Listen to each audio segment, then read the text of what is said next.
Amin. Silakan sudah duduk. Shalom saudara-saudara. Pertama-tama saya mohon maaf karena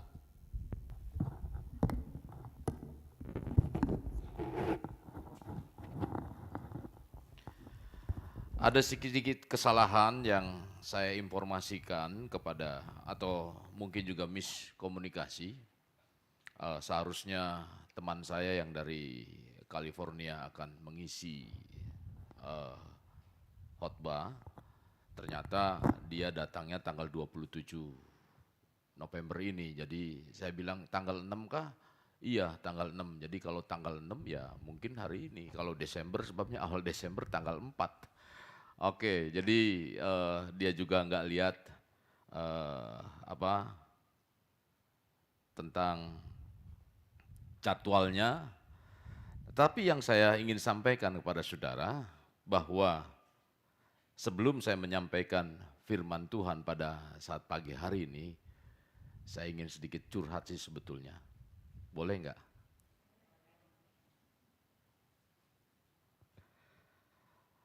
Saudara, saya mau mendengarkannya sebetulnya dari saudara.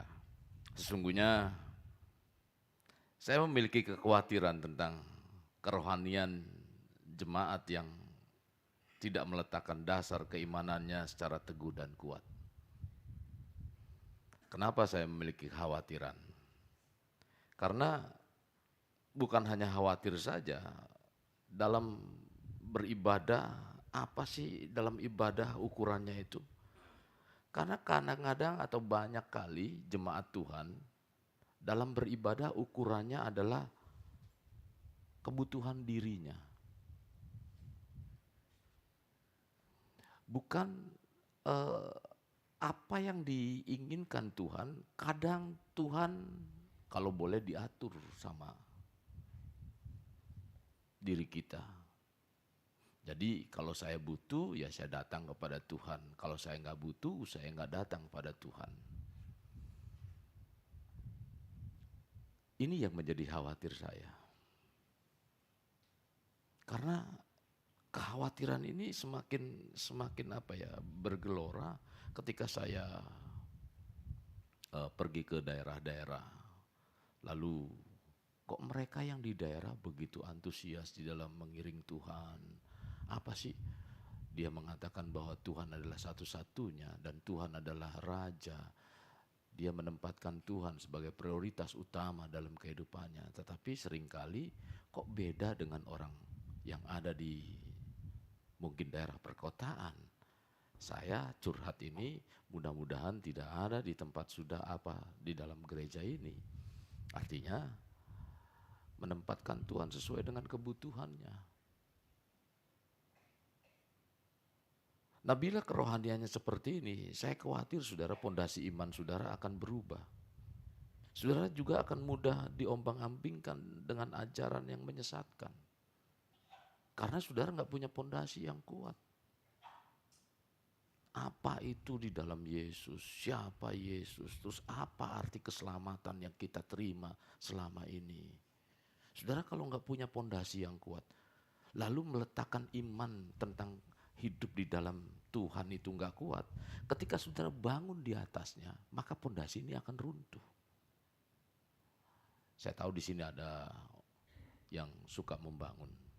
Kalau misalnya membangun rumah, kita bisa ke depan memprediksikan bagaimana keadaan-keadaan dunia yang semakin, mungkin juga orang bilang semakin canggih. Tapi dalam kecanggihan itu kita bisa terbawa. Nah, bagaimana pondasi iman itu dengan menghadapi tantangan yang sedemikian rupa? Godaan itu atau dosa itu sebatas jempol saudara. Jempol kemana kita mau mengarahkan handphone kita, ini yang bisa menentukan apakah kita hidup di dalam dosa atau memang dalam kebenaran firman Tuhan.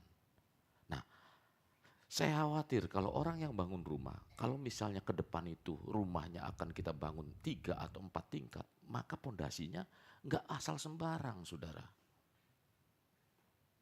Anak-anak muda masih panjang. Memang umur saudara tidak bisa ditentukan. Umur itu kadang-kadang kehidupan ini misteri. Misterinya kenapa? Ya kita boleh merencanakan hari besok. Tetapi belum tentu hari besok itu bisa terencana dengan baik. Itu yang namanya misteri. Mungkin ada orang bilang, udah aku mati umur sekian. Tapi kematian itu saudara gak bisa ditentukan oleh kita. Sebab apa? Ada yang orang ulang tahun, tiap tahun dirayain ulang tahun. Umurnya yang ke-90 sekian, stop, berhenti. Jangan bilang panjang umur, panjang umur. Kapan pendek umurnya? Karena dia udah bosan hidup, udah 100 lebih. Jadi orang udah persiapan tapi belum mati-mati. Nah itu misteri juga saudara. Nah kalau kita ke depan masih panjang, kita berpikirlah ke depan panjang dalam kehidupan kita, oke? Maka dari itu, ke depan apa yang akan terjadi dalam kehidupan rohani, dalam kehidupan dunia yang akan datang kita nggak tahu. Sekarang saja sudah mau digembar-gemborkan lagi tentang apa? Isu-isu pemilihan umum presiden dan lain sebagainya. Ini akan ramai dengan isu identitas dan lain sebagainya atau politik identitas seperti Jakarta tahun 2017. Nah, kalau nasional dibenturkan dengan hal ini, maka saya berharap kita harus bijak di dalam menentukan pilihan juga. Atau kita harus mempunyai satu landasan pondasi yang kuat di dalam iman kita. Supaya apa? Supaya Tuhan bukan disesuaikan dengan kepentingan kita. Saya ambil contoh saudara, seandainya presiden ingin berkunjung ke tempat ini. Presiden Jokowi, mana yang lebih tinggi, gereja atau presiden? Dalam bernegara. Hah? Presiden, dalam bernegara, presiden lebih tinggi. Lalu kita bilang, Pak Jokowi, nanti ya datangnya ya, seenak kita. Kira-kira apa? Kita membutuhkan presiden itu seperti apa? Ya semau kita lah. Nah, kalau seandainya seperti itu, tapi kita nggak sadar seringkali kita memperlakukan Tuhan seperti itu. Betul?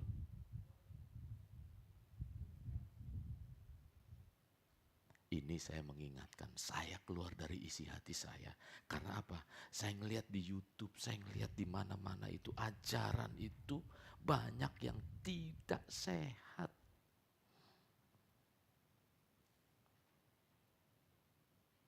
Bukan berarti nggak ada yang sehat. Apa nggak ada yang tidak? Apa yang nggak ada yang sehat? Ada yang sehat, tetapi banyaknya yang tidak sehat. Saya khawatir, saudara diombang-ambingkan dengan ajaran yang menyesatkan. Mengapa? Kekhawatiran ini membuat saya menjadi khawatir dan sedih. Tadi saya sudah katakan bahwa ajaran-ajaran palsu, keinginan kemewahan dunia ini sudah di sekitar jempol kita. Tadi saya sudah katakan. Pengharapan dan keinginan saya agar saudara dapat bertumbuh bersama, semakin berakar dalam pengenalan akan Tuhan. Maka di dalam renungan itu selalu mengajak untuk melekat dengan Tuhan. Supaya apa? Ketika kita melekat dengan Tuhan, apapun yang terjadi kita gak khawatir saudara. Apapun yang akan menimpa kehidupan kita, saudara kita siap. Karena apa? Percaya Tuhan selalu memberi yang terbaik bagi kita. Saudara-saudara yang kekasih, pengharapan saya dan keinginan saya agar saudara bertumbuh bersama. Sekali lagi, agar tumbuh bersama dalam pengenalan akan Tuhan. Sehingga saudara dan saya menjadi pribadi yang berarti. Kita mau mengakhiri tahun 2022. Tema tahun ini adalah menjadi hidup yang bermakna. Artinya kita memiliki hidup yang bermakna, memiliki hidup yang berarti. Hidup berarti bukan ditentukan oleh orang lain, tapi dari diri kita sendiri, bagaimana kita melangkah untuk mencapai hidup yang berarti itu. Nah, maka saya ingin mengajak pada saudara, bila kehidupan rohani saudara semakin berakar, kehidupan rohani saudara semakin bertumbuh dan berbuah, dalam pengiringan saudara kepada Tuhan. Bahkan menjadi hidup semakin serupa Kristus. Kehidupan seperti itulah yang menjadikan dan membuat sukacita dan bangga terhadap saudara. Hari ini saya ingin mengajak pada saudara mendengarkan firman Tuhan bertema berdiri teguh dalam Tuhan. Berdirilah teguh dalam Tuhan. Dalam Filipi pasalnya yang keempat ayat 1, saya akan bacakan Filipi 4 ayat 1.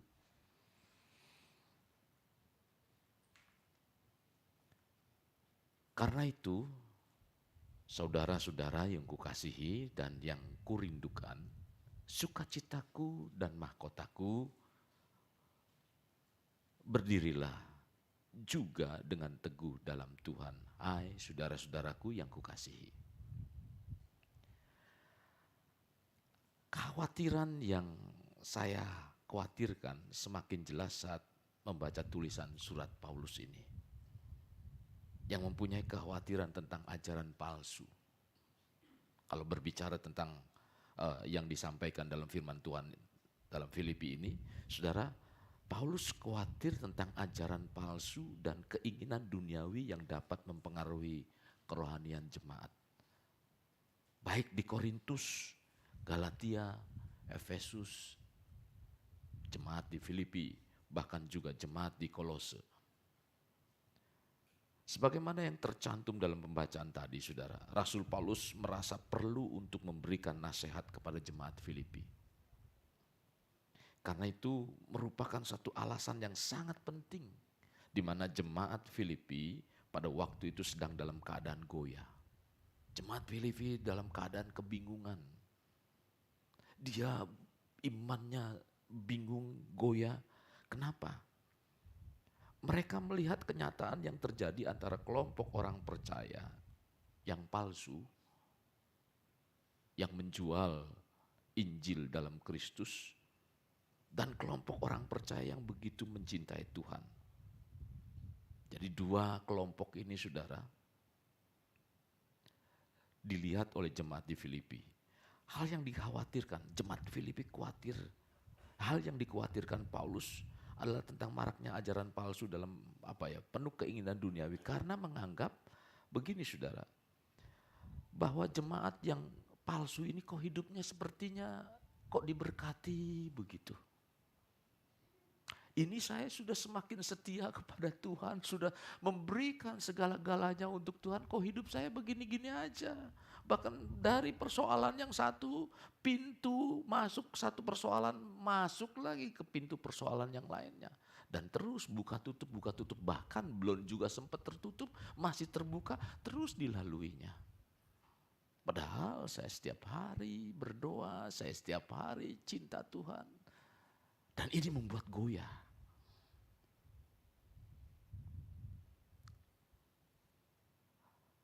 Saudara, jadi bila kekasih Kristus mencintai atau mencermati firman Tuhan, apa yang pernah terjadi di masa lampau akan terjadi kembali pada di masa kita saat ini. Entah hal-hal positif, entah yang dahsyat, maupun hal negatif seperti yang disampaikan oleh Rasul Paulus.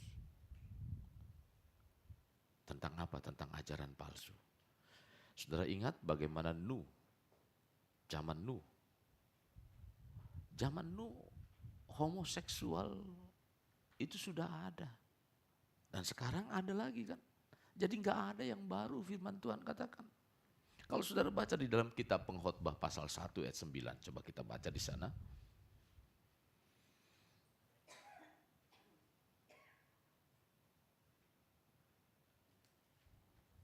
Pengkhotbah 9 ayat 1, Pengkhotbah 1 ayat 9. Apa yang pernah ada, terus apa?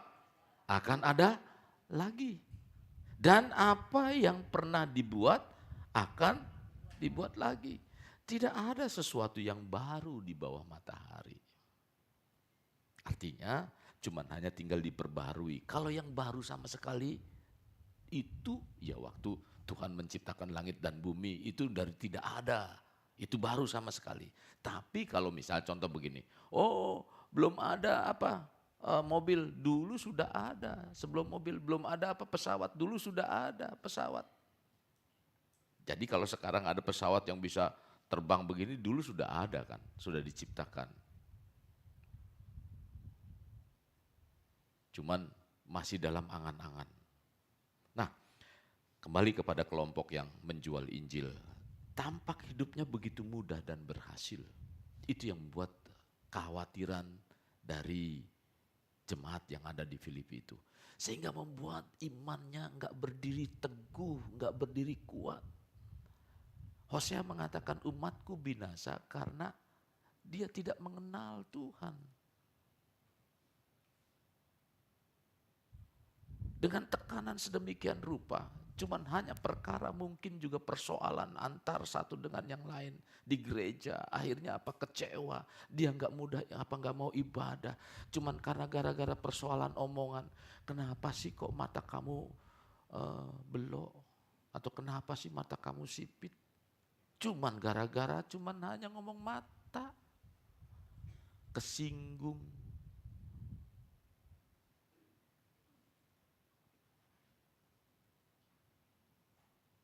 Kenapa sih? Pernah tanya sama saya, kenapa sih om piara jenggot, kenapa sih om piara ini? Ya terserah saya mau piara mau kagak. Cuman saya senyum aja begitu kan.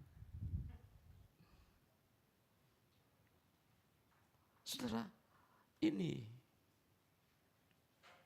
Jadi terlihatnya apa ya, Paulus mengatakan begini, melihat bahwa hamba-hamba Tuhan yang mencintai Tuhan, jemaat di Filipi, kenapa hamba-hamba Tuhan yang mencintai Tuhan itu seperti Paulus? Karena apa hidupnya selalu menghadapi tantangan. Saya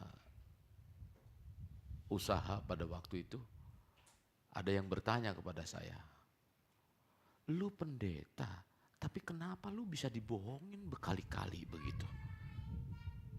Saya ya nggak ngomong A, nggak ngomong B. Ya memang pendeta manusia, tetapi saudara, apakah pendeta juga harus tahu segala-galanya? Enggak juga. Nah, kok kelihatannya nggak pernah ada di dalam hidupnya yang mungkin juga kok masalah lagi. Saudara, jadi di sini terlihatnya yang mencintai Tuhan, yang mengutamakan kepentingan Tuhan, sepertinya tidak terpelihara. Ada di antara saudara seperti itu bertanya kepada Tuhan, oh om kenapa ya saya begini ya, kenapa dia dulu itu kok dia cepet amat ya naik pangkat begitu. Ujung-ujungnya saudara naik pangkatnya, ujung-ujungnya apa? Semua jadi pejabat, ujung-ujungnya ya banyak berita yang sekarang inilah. Kepingin mudah selesai persoalan masalah. Hal-hal yang ingin membuat hal ini menjadi gamang. Takut. Karena apa? Karena iman. Udahlah, nggak apa-apalah. Hidup pokoknya yang penting senang-senang di dunia ini. Karena apa? Karena menganggap kalau orang yang hidupnya ingin senang-senang di dunia, jangan-jangan punya gambaran bahwa hidup itu adalah seperti pesta. Yang penting senang. Setelah pesta bubar urusannya masing-masing. Yang penting aku senang. Jadi kalau gambarannya seperti itu, hidup ya yang penting aku senang aja di dunia ini. Setelah mati mah urusan nanti. Siapa bilang? Alkitab bilang mati hanya satu kali, setelah itu dihakimi. Siapa yang menjadi hakim pembela kita? Yesus jelas mengatakan bahwa Yesus adalah akan menjadi hakim pembela kita. Kalau apa? Kalau ya kita hidup dalam kebenaran firman-Nya.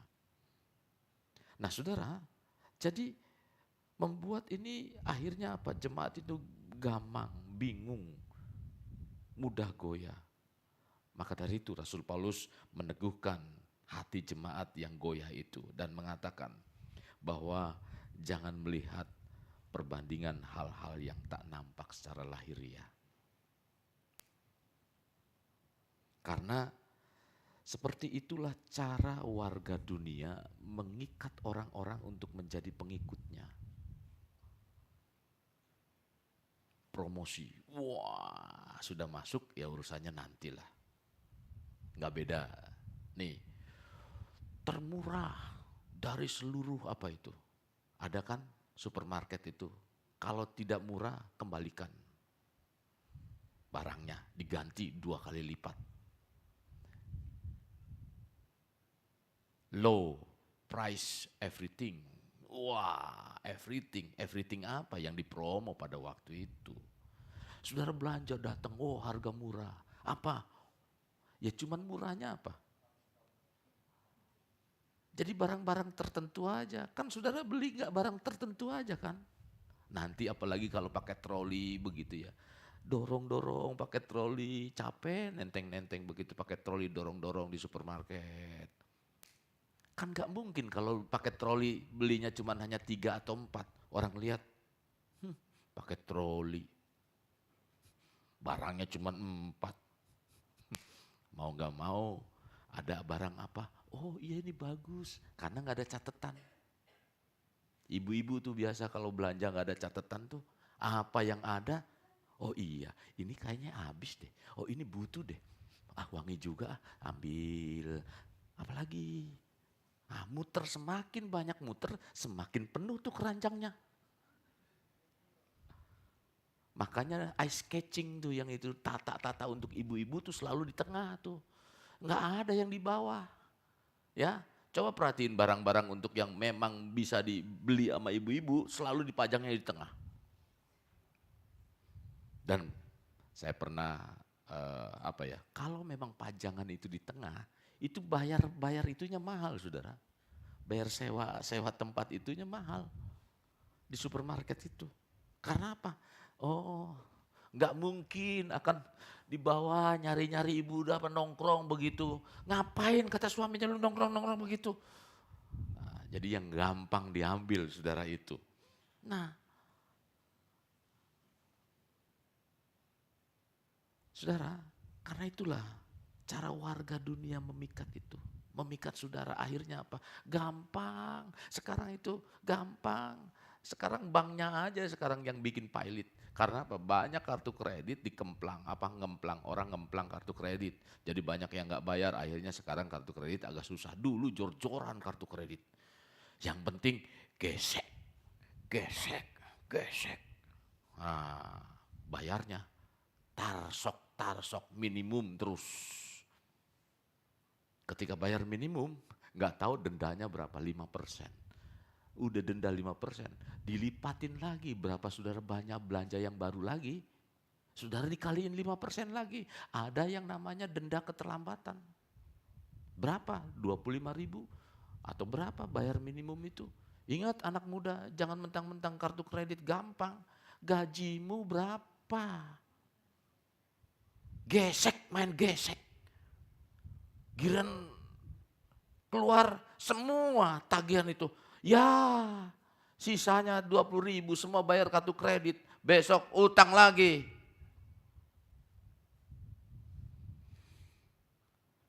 Ya saudara, mereka tidak tahu seperti apa hasil akhir.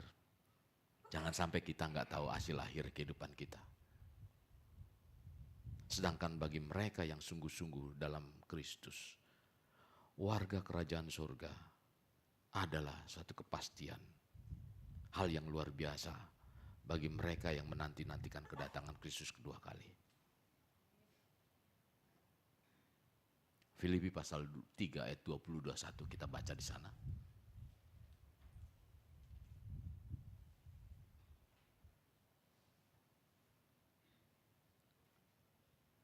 Filipi pasalnya yang ke-3 ayat 20-21.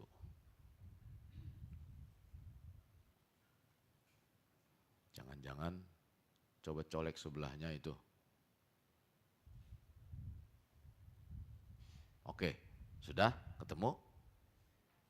Nah, karena kewargaan kita adalah dalam surga. Dan dari situ juga kita, nah saudara mau nantikan enggak? Jangan cuma hanya beriman, kapan? Saudara jangan sampai kehilangan atau seperti pencuri katanya. Jadi kalau seperti pencuri rasa kehilangan kan? Nah hati-hati motor di depan, kemarin semalam ada kehilangan motor di depan itu. Jadi pakai kunci, double kunci. Ya, di samping puskesmas itu ada kehilangan motor. Jadi pakai kunci. Nah, kalau udah tahu kuncinya, saudara dia nggak khawatir. Jadi kematian itu bukan sesuatu yang ngerasa kehilangan. Kematian bukan akhir dari segalanya. Kematian, saudara, adalah awal kehidupan kekal. Di dalam dunia ini kita memasuki 3 alam. Alam rahim, alam dunia, dan alam kekekalan. Alam lahir, ketika sudah cukup umurnya 9 bulan 2 minggu. Ketika 9 bulan 2 minggu, dia keluar dari rahimnya, bukan mati dari rahim. Dia keluar, lalu apa? Hidup di dalam alam dunia. Nah ketika masa waktunya sudah mau akhir, sudah mau habis, pasti nggak saudara? Kematian pasti nggak? Pasti. Kapan? Nggak tahu kan? Nah kalau sudah pasti kenapa kita nggak siap-siap? Namanya sudah pasti. Contoh,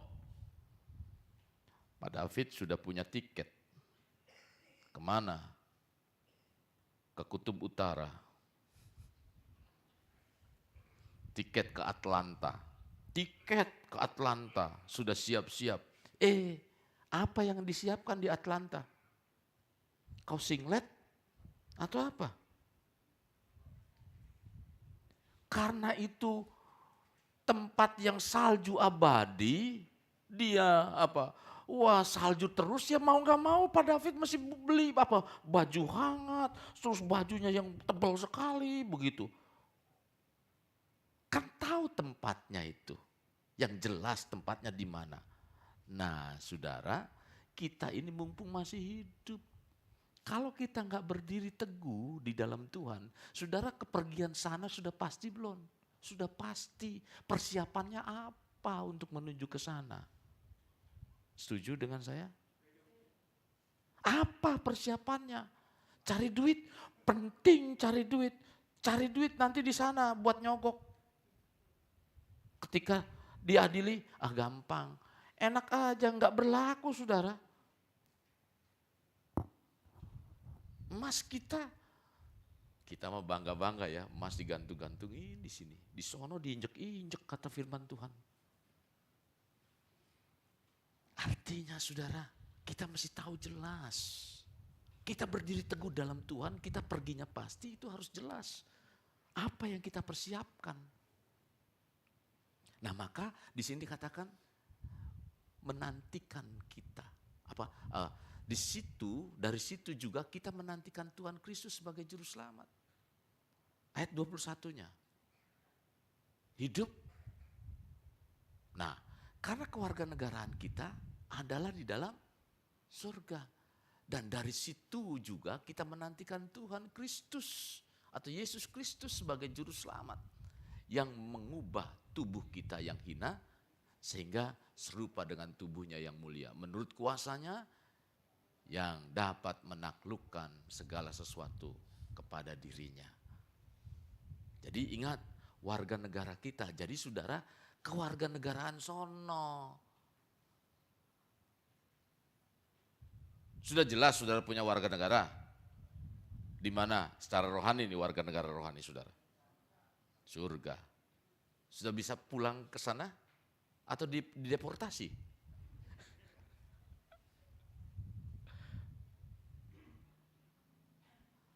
Ketika ditanya malaikat gini, sama seperti orang kemarin ada berita itu. Ditanya sudah lebih overstay Indonesia, dia gebrak-gebrak malah ngelemparin amplop ke dinas imigrasi. Wah, saudara ngelemparin amplop, maksudnya saudara sudah overstay. Ngelemparin amplop supaya apa? Supaya diloloskan begitu. Apa jangan-jangan kita juga nanti, tolong jangan lupa ya, nanti kalau aku mati, aku banyak duit, bawain itu duit ya di peti mati. Supaya apa? Supaya bisa ngelemparin amplop ke malaikat itu. Saudara, nggak ada gunanya. Yang bisa mengubahkan itu adalah bagaimana sikap kita, iman kita melakukan firman Tuhan dalam kehidupan kita. Saudara, tegaknya orang percaya di dalam Tuhan jelas akan menguntungkan diri kita. Banyak yang kita akan terima, khususnya ketika menghadap berbagai macam tantangan. Ketika kita tegak di dalam Tuhan, ketika kita berdiri teguh di dalam Tuhan, kita tahu apa sih yang akan kita terima.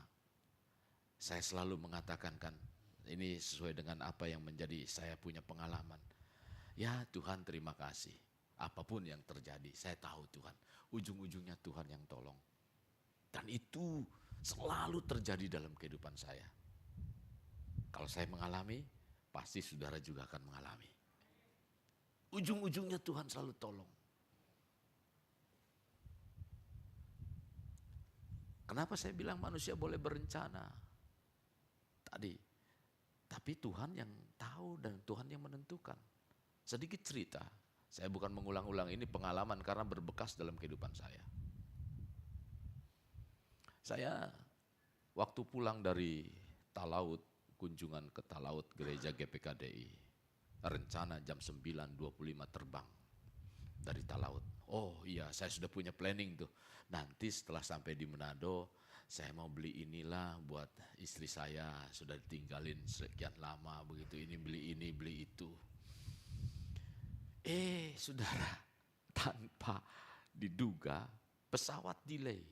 Katanya diinformasikan pada para penumpang, ditunggu agak terlambat penerbangan karena pesawat dari Manado menuju salah satu pulau Sangihe balik lagi karena ada badai. Oh ya sudah, tunggu jam berapa, diperkirakan jam 12. Sudah mulai berpikir rencana B lagi, apa nih kira-kira. Setelah rencana itu, gagal lagi, baru jam 3. Jam 3 terbang, setengah 3 terbang dari Sangihe menuju Manado. Sudah mau mendarat, badai, angin.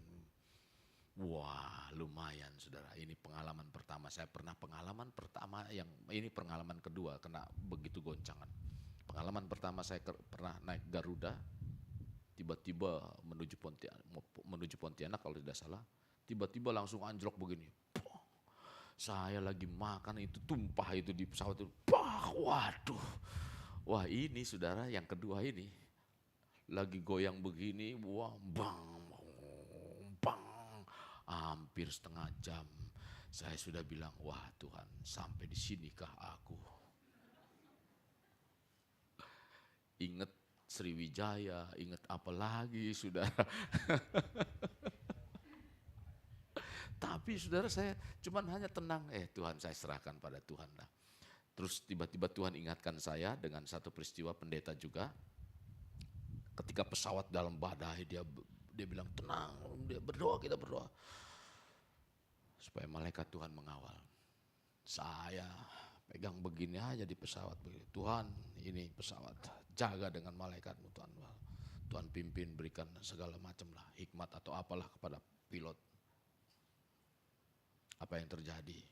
Wah, tiba-tiba pesawat naik, wah, sambil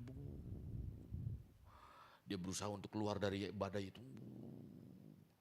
Tembus saudara. Pengumuman, kita bukan mendarat di Manado karena Manado ada badai, jadi kita mendarat di tempat lain. Waduh, saya udah lolos. Jadi itu misteri. Maka dari itu, tetap teguh dalam Tuhan. Berdiri teguh dalam Tuhan. Apapun yang terjadi, Saudara nggak usah takut lah. Tuhan pasti tolong, Tuhan pasti bela. Nah saudara, tidak heran bila sudah sampai pada titik seperti ini. Kadang-kadang kita menyerah. Apalagi kesusahan demi kesusahan terus. Aduh kenapa Tuhan, kenapa Tuhan. Jangan kenapa Tuhan, Tuhannya mah gak kenapa-napa. Kitanya yang harus kenapa. Ya, kitanya bukan kenapa Tuhan saya mesti begini. Tuhan sepertinya gak adil. Mau keadilan? Bukan Tuhannya yang gak adil, kitanya yang gak adil. Bagi waktu untuk apa? Untuk nonton YouTube lebih banyak daripada berdoa. Ya, main game lebih banyak berdoa. Gak ada di sini mah.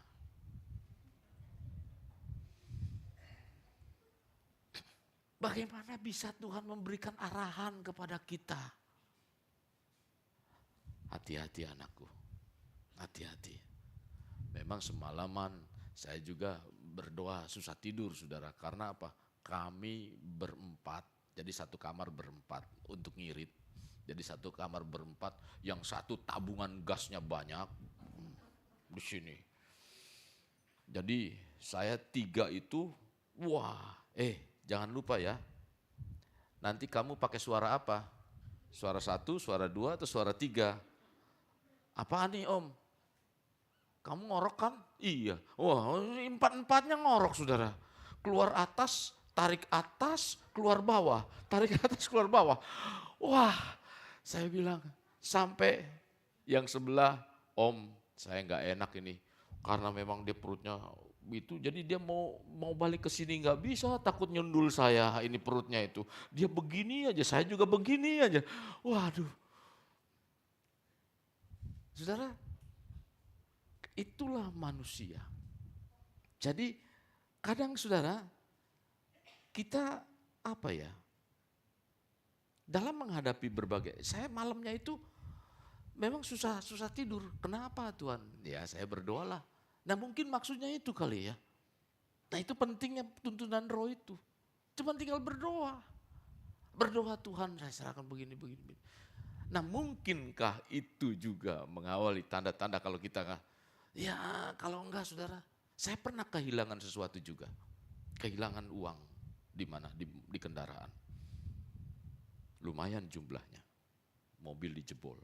Malamnya tuh saya nggak bisa tidur. Berdoa terus. Kenapa Tuhan gak lewatkan dari musibah itu gitu ya. Kepengennya kan begitu.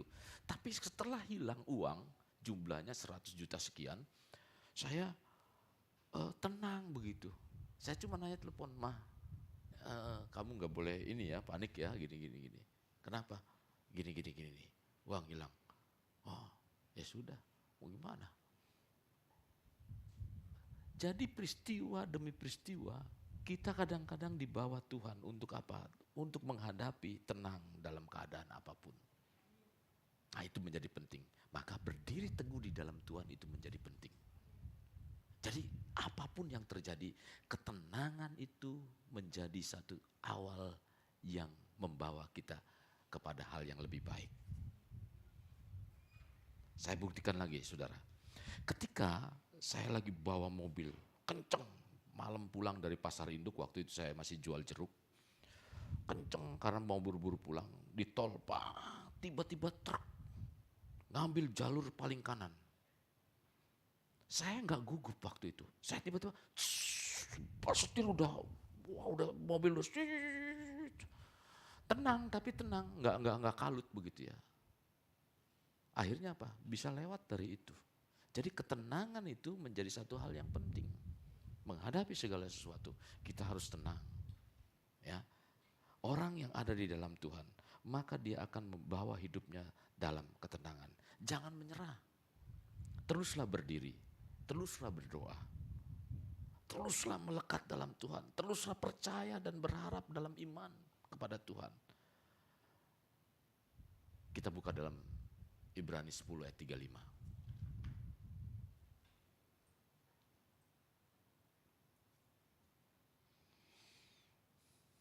Ibrani 10 ayat 35, sebab itu janganlah apa? Kamu melepaskan kepercayaanmu karena besar upah yang menantinya. Masih tetap setia dalam keadaan apapun? Kalau begini, saya agak lega dikit. Kekhawatiran saya agak lega dikit. Kenapa? Karena saudara ingin tetap teguh di dalam Tuhan. Ingin tetap teguh berdiri di dalam Tuhan. Saudara, gereja tidak menjamin keselamatan. Yang menjamin keselamatan adalah Tuhan Yesus. Sekalipun agama tidak menjamin keselamatan. Yang menjamin keselamatan adalah Yesus Kristus. Bahkan cuman hanya Tuhan yang satu. Satu-satunya Tuhan yang mau tinggal di dalam hati kita. Yesus Kristus. Coba saudara baca di dalam kitab 1 Korintus pasalnya yang ke-16. 1 Korintus 16 ayat 3.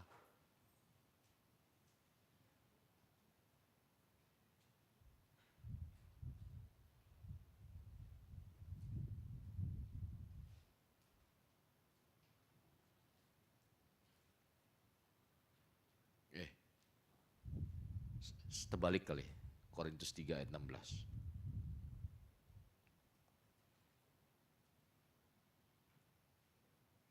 Satu Korintus 3 ayat 16.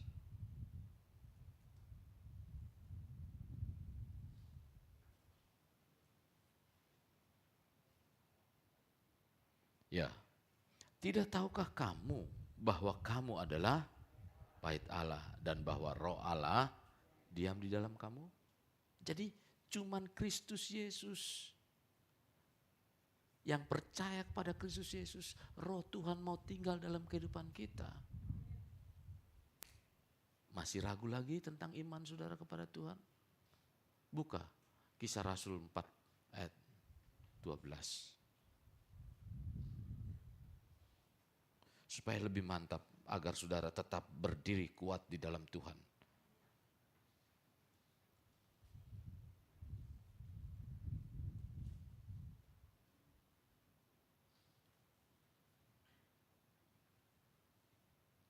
Kisah Rasul 4 ayat 12.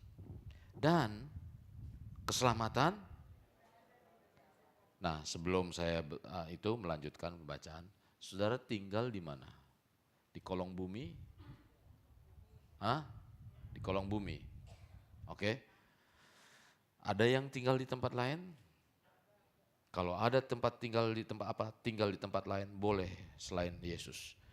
Dan keselamatan tidak ada di dalam siapapun juga selain di dalam Dia. Yang dimaksud Dia oleh Petrus itu adalah Yesus. Sebab di bawah kolong langit ini, ingat, di bawah kolong langit ini tidak ada nama lain yang diberikan kepada manusia olehnya kita dapat,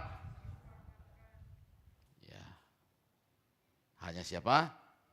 Yesus. Nah, itulah sebabnya Tuhan memberikan upah kepada kita jika kita mau tetap berdiri teguh dalam iman kepada Dia. Saat ini saudara mungkin dalam keadaan sulit, sepertinya entah itu kesehatan saudara, entah itu keuangan, entah itu keluarga, pekerjaan, usaha, masa depan. Sampai apapun yang terjadi, jangan sampai iman saudara roboh. Kesulitan boleh datang, tapi iman jangan roboh. Tuhan akan bela. Kalau kita mati-matian percaya kepada Tuhan, maka Tuhan juga akan mati-matian membela saudara. Kalau saudara membela Tuhan, masakan Tuhan tidak membela saudara? Percaya? Percaya. Harus percaya. Nah saudara, orang boleh mencemooh kita, orang boleh merendahkan kita. Mungkin juga berusaha menjatuhkan. Itu semua hal yang menimpa dalam kehidupan. Secara luar saja saudara. Jangan sampai iman saudara diruntuhkan. Boleh orang ngomong apa. Tapi iman saudara jangan sampai diruntuhkan. Hal yang ingin saya ajak buat saudara, jangan biarkan dalam diri kita, dalam diri saudara menjadi goyah karena persoalan, karena kesukaran. Jangan biarkan saudara goyah iman saudara. Maka dari itu, tetaplah berdiri teguh dalam Tuhan. Nah, untuk berdiri teguh saudara memang butuh keberanian. Keberanian, butuh tekad, dan hal ini perlu kita praktekkan, cuman hanya niatan saja, tetapi butuh kita praktekkan, kita lakukan. Karena enggak cukup hanya sekedar kita pikiran, oh ya saya begini ya, saya begini, enggak cukup soal itu. Tapi kita butuh praktekkan dalam kehidupan kita. Harus berdasarkan kemauan diri, bukan hanya dorongan emosi. Untuk mau berdiri teguh dalam Tuhan. Banyak tantangannya, banyak. Contoh nih ya, udah lama gak punya anak, misalnya pengen punya anak. Nanti giliran sudah punya anak, aduh kemana, repot ngurusin anak. Dari kecil kalau saudara mau ngikutin anak terus, nanti sudah gede, kepala saudara dicomot. Mauin ini, mauin itu, diikutin terus. Nah penting, seberapa sih saudara bisa ngawasin anak saudara? Seberapa? Nih, cuman hanya sebatas mata saudara memandang, saudara bisa ngawasin anak saudara. Oh anak saya baik om, di kamar terus, di kamar ngapain saudara? Apalagi tiap hari supaya anteng kasih apa? Gadget, ya.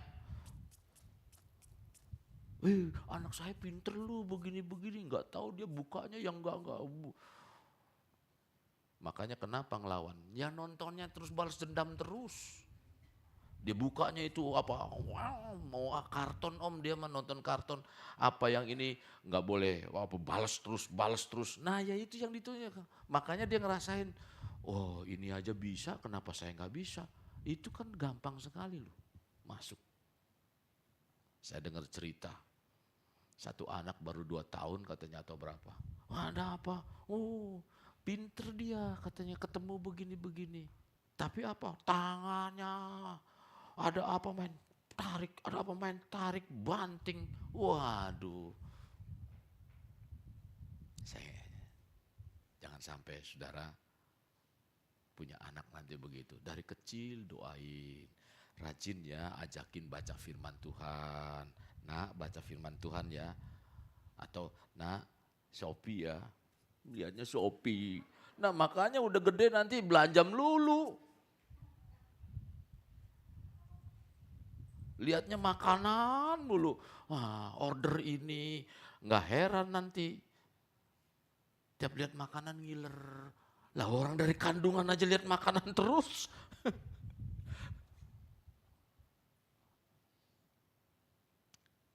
Ajarkan firman Tuhan. Ajak berdoa. Ajak nyanyi.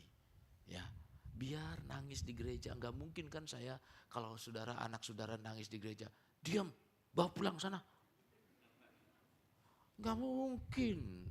Kalau begitu mah wah ini pendeta sableng ini begini. Pendeta Sontoloyo kalau begitu. Ya bawa ke gereja biar nangis, enggak apa-apa. Ajar dengar firman Tuhan. Makanya kenapa saudara kita itu sulit untuk itu, terima yang lain. Karena dari kecil dia dengerin di kupingnya. Nah kita apa? Bacain ayat juga enggak.